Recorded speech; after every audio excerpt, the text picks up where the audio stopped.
नमस्कार मैत्रिणींनो, रंजना किचनमध्ये तुमचं अगदी मनापासून स्वागत आहे. आज आपल्याला पाहायची आहे 2 कैऱ्यापासून रेसिपी. अगदी तोंडाला चव येणारी किंवा तोंडाला पाणी सुटणारी अशी रेसिपी आहे. 2-3 कैऱ्या घेतलेल्या आहे आणि त्या स्वच्छ धुवून घेतलेल्या आहेत. अगदी इतकी भन्नाट रेसिपी होते का आपल्या तोंडाला पाणी सुटल्याशिवाय राहणार नाही. आता आपल्याला काय करायचं आहे पाहू. कैऱ्या तर 2च घेणार आहेत मी आणि त्याला आपल्याला छान असं सोलून घ्यायचं आहे. कैऱ्या ह्या आंबट नाही आहेत, थोड्याशा गोडसरच आहेत. जास्त आंबट ह्या रेसिपीमध्ये चांगल्या लागत नाही. आता साल काढायची आहे आपल्याला. अशी सुरीने आपण साल काढून घेऊ. कैरीपासून चटणी बनते, लोणचं बनतं किंवा मुरांबा बनतो, मेथांबा बनतो आणि कैरीपासून असं छान पन्हही बनतं. पण आपल्याला अगदी वेगळा पदार्थ बनवायचा आहे. बघताच क्षणी तुमच्या तोंडाला पाणी तर सुटेलच, पण असं वाटेल नक्की करून पाहू आपण. इतकी भन्नाट रेसिपी होणार आहे. जर तुम्हाला सुरीने साल काढता येत नसेल तर छान असं सॉलर होत असतं साल काढायचं, त्याने सुद्धा तुम्ही छान साल काढून घेऊ शकता. आता आपण कापून घेऊ कैऱ्या. कैऱ्या कवळ्याच आहे पहा. त्याच्यामध्ये निबार बाठा आहे नाही, कोवळाच बाटा आहे. असंच छान अशा आपल्याला फोडी करून घ्यायच्यात बारीक बारीक फोडी याच्यासाठी करायच्या आहेत का त्या रेसिपीला छान घोळलं जातं. ते आपल्याला गूळ घालायचं आहे, त्याच्यामुळे त्या गुळामध्ये अप्रतिम ह्या अशी बारीक फोडी केलेल्या कैऱ्या भारी लागतात. आता आपण कुकर घ्यायचं आहे, त्याच्यामध्ये पाणी घालायचं आहे, खाली असं स्टँड ठेवायचं आहे आणि गूळ एवढा घ्यायचा आहे. ह्या वड्या आहेत, ऑर्गनाइज गूळ असतो तो आहे, तो घालून घेतला आहे मी वड्या. तुम्हाला जर गोड जास्त हवं तर आणखीन थोडासुद्धा घालून घ्यायचा, पण ह्या 10-12 वडा खूप होतात त्याच्यामध्ये 2 कैऱ्यांसाठी. आता वरून आपल्याला कैऱ्या आपण कापून घेतलेल्या कुकरच्या भांड्यामध्ये घालून घ्यायचे आहे आणि छान आपल्याला 3 शिट्ट्या करून घ्यायच्या आहेत. अगदी पाणी न वापरता आपल्याला ही रेसिपी करायची आहे. कुकरच्या ह्याच्यामध्ये अगदी पटकन शिजली जाते आणि रेसिपीला 2 मिनिटात आपली ही रेसिपी तयार होते. जास्त काही वेळसुद्धा लागत नाही. आता कुकर लावून घेतलेला आहे, 3 शिट्ट्या करून घेऊ. झालेला आहे कुकर आणि थंडही झालेला आहे कुकर पहा. आपल्या कैऱ्या शिजलेल्या पण आहे आणि गूळसुद्धा त्याच्यामध्ये छान गुळाचं पाणी झालेलं आहे आणि कैऱ्या अप्रतिम झालेल्या आहेत शिजून. जास्त वेळ आपल्याला बाकीची शिजवायची गरजही लागणार नाही आणि गुळाचंही छान पाणी झालेलं आहे पहा. असं आटवायला नको, काय नको, गूळ फोडायला नको, काय नको, पटकन अशी रेसिपी होते.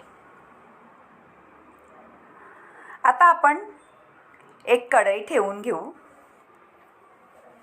गॅसवर. गॅस लावून घेऊ. त्याच्यामध्ये 1 चमचाभर असं धणे घालायचे आपल्याला भाजायला. थोडी गरम होते कढई. आता धणे घालून घ्यायचे चमचाभर. छोटा चमचा आहे, मोठा चमचा नाही, तेवढे पुरेसे आहे त्या रेसिपीला. आता धणे घातल्यानंतर जिरंही थोडं घालते, ते सुद्धा भाजून घ्यायचं आहे छानपैकी खमंग. कोणत्याही रेसिपीला आपण असं खमंग भाजलं का ती रेसिपी अप्रतिम होतेच. आता झालेलं आहे भाजून पहा, छान असं भाजलेलं आहे ते. आणि काढून घेऊ आपण भांड्यामध्ये दुसऱ्या. आणि त्याच कढईमध्ये आपल्याला ठेवायचं आहे आणि 2 चमचे तूप घालायचं आहे. तूप घातल्याने ह्या रेसिपीला अगदी चव येते आणि कितीही दिवस तुम्ही ठेवू शकता. ही रेसिपी अशी होणार आहे. आता मी मेथीचे दाणे आहेत ते अर्धा चमचाभर घालून घेतलेले आहे. ते सुद्धा छान तुपामध्ये परतायचे आहेत. वरून मोहरी घातलेली आहे, ती सुद्धा छान तडतडली का बडीशेप घालायची आपल्याला. 1 चमचा बडीशेप, 1 चमचा मोहरी, अर्धा चमचा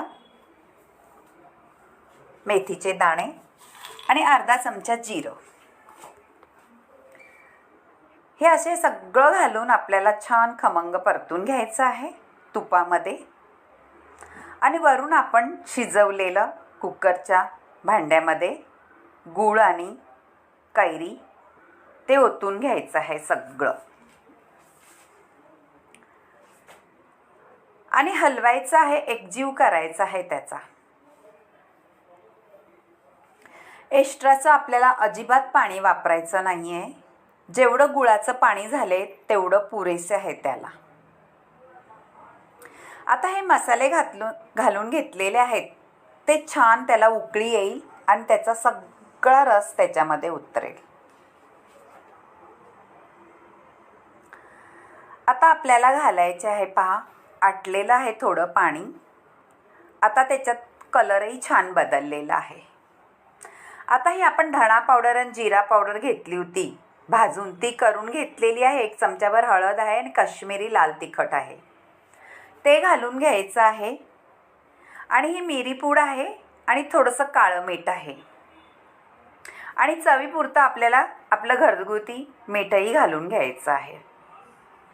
मैत्रिणींनो, ही इतकी भन्नाट रेसिपी होते. खरंच तुमच्या बघताच तुमच्या तोंडाला पाणी तर सुटणार आहे. पण ही तुम्हाला असं वाटेल नक्की आपण करून पाहू अशी रेसिपी भन्नाट झालेली आहे. आणि नक्की करून पहा. आणि रंजना किचनला लाईक करा, शेअर करा, कमेंट करायला विसरू नका मैत्रिणींनो. आणि बाजूला बेल बटन आहे ते सुद्धा नक्की दाबा.